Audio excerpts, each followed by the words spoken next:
Ils sont venus l'apercevoir une dernière fois. Avant de s'envoler pour le Soudan du Sud, le pape François a béni la foule à Kinshasa, au terme d'une visite synonyme d'espoir retrouvé pour certains fidèles. Nous espérons qu'après son départ, nous allons vivre autre chose. Nous avons cette espérance. L'épilogue d'un voyage apostolique de 4 jours, durant lequel le Saint-Père a lancé des appels répétés à la paix dans un pays en proie aux violences des groupes armés. Le message qu'il a donné, c'était un message rassembleur.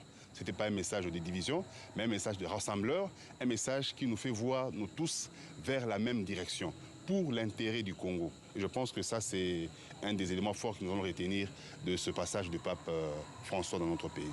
Des discours religieux éminemment politiques.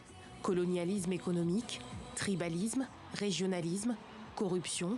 Devant la jeunesse comme devant les autorités du pays, le souverain pontife n'a pas mâché ses mots. Pas de corruption. Tous ensemble, nous disons pas de corruption. En présence du président Tshisekedi, dont l'élection avait été contestée par les évêques, François a plaidé pour des élections transparentes à la fin de l'année et prêché le pardon en République démocratique du Congo. Des paroles qui ont trouvé un écho chez l'opposant Martin Fayulu, candidat déchu de la présidentielle de 2018.